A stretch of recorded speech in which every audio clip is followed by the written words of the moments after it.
Hey, this is Tuhin here and welcome to my online tutorial for watercolor. Today, as you see, I'm doing a simple painting and I'm going to talk about the atmosphere and perspective part in watercolor painting.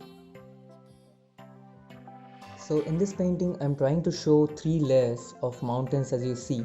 So the layer 1 is the furthest one, layer 2 would be another layer of hills in front, and layer 3 is the one nearest you, where I've added a tree to show a focal point of the whole painting.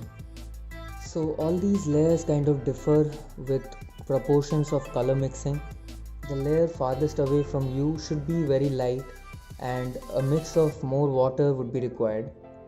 When the layers keep nearing you, you should add more colors and dilute it with less water. So maybe if I show you here a black and white image of the same picture, you would clearly understand the difference in perspectives of the different layers. So we are gonna see how to achieve this effect in painting. And if you notice, I've used a very bluish kind of atmosphere, and here I wanted the atmosphere to be very cool, kind of like a morning mist, which is why I have used all the cool shades of color, which is blue, Prussian blue, crimson, and a small Veridin hue mixed with it. So for today's painting, I have taken a set of flat and round tip brushes of different sizes, and for the colors I'm using artist watercolors, and I'm gonna paint on 150 GSM watercolor paper today.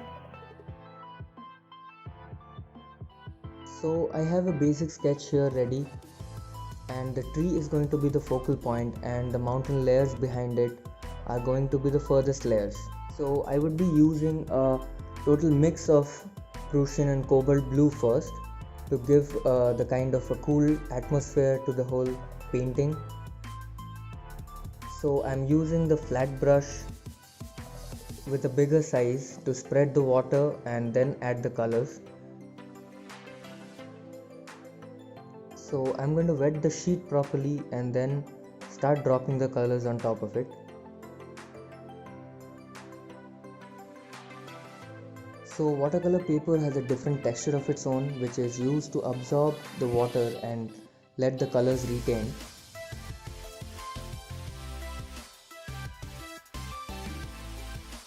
So I'm never brushing the sheet too much to spread the colors,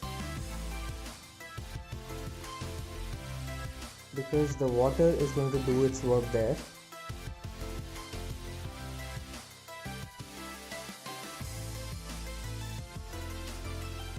And I'm gonna keep wetting the sheet as I move ahead. Now I'm dropping off a dark mix of Viridian hue and cobalt blue.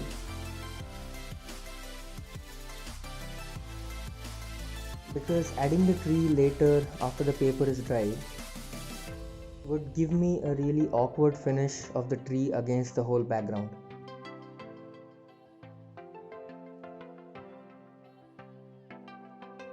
So I've just left the shades of the tree there and I'm moving ahead.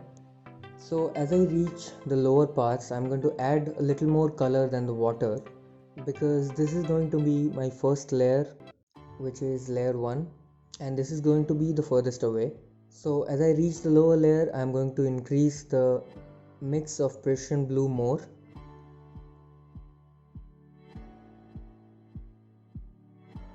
And though you'll see I'm not leaving any hard edges right now,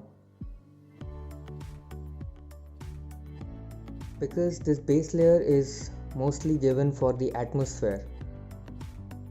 So when I add the next layers on top of this, it won't look out of shape or out of place.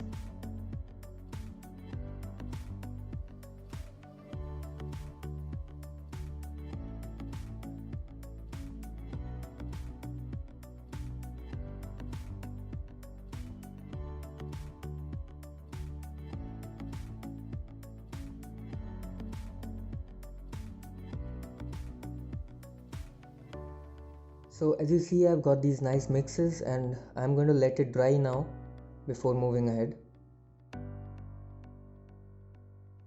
So now the layer has dried and I'm going to make the tree the prominent focal point, and I'm going to add these layers of hills one by one. So I'm going to start off with the flat brush with more water and less color, and I'm going to add a diluted mix of cobalt and Prussian blue.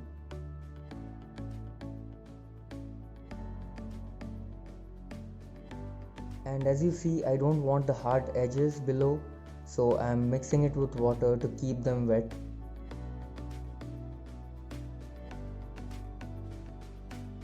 Try to not be so precise and finish the painting quickly, because a dry watercolor finish won't give you good mixes of colors together. So as I keep going to the second and third layers, I am going to keep adding the shadows to the wet paper.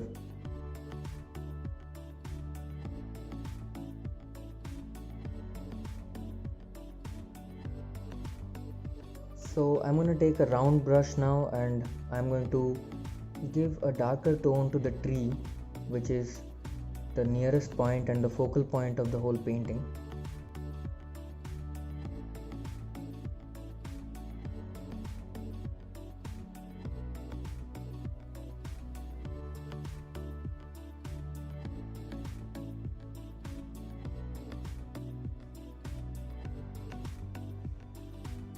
And I'm making the leaves texture randomly, but I'm keeping them wet enough so that I can add the darker tones in between. So after I'm done with it, I'm gonna take a brush with hard bristles to spray some wet water with color on top of this. It is just going to give me a good texture for the tree. And try not to spray it on a very large area. Now I'm adding the layer 3 part, which is the nearest, and I'm going to make the mixture with more color and less water. So I'm adding a hue of Crimson Lake mixed with Prussian blue.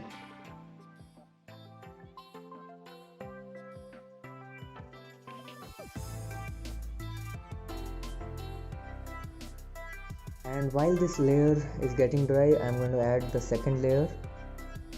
You always have to spontaneously decide how you want your painting to look. So I'm just going to make this second layer with moderate level of water and color both.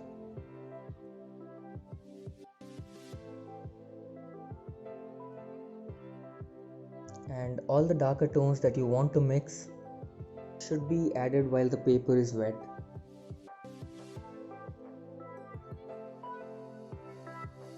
Now comparatively, I'll make the third layer a little more darker. So as you notice here, there are 3 different kind of layers with different tones of colors. The tree is kind of the focal point. So now I'll let it dry and add the finishes of the tree later on. So now my second wash is dry too, and I've gotten really nice mixes.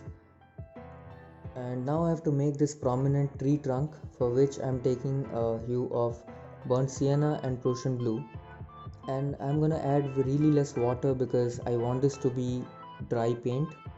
And using the round brush, I'm going to make strokes, some light and some thin, and some of them darker.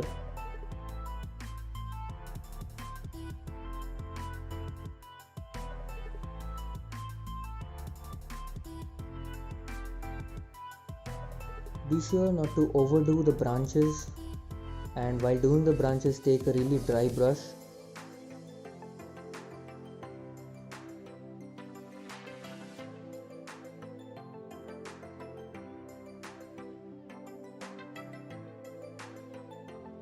And now our painting is done, and we have achieved perspective successfully. So grab your own watercolor kit now and try to do this painting on your own, and get back to me with your doubts in the comment box below. I hope you had fun watching this tutorial, and don't forget to like, share and subscribe to my channel, and stay tuned for more of my classes.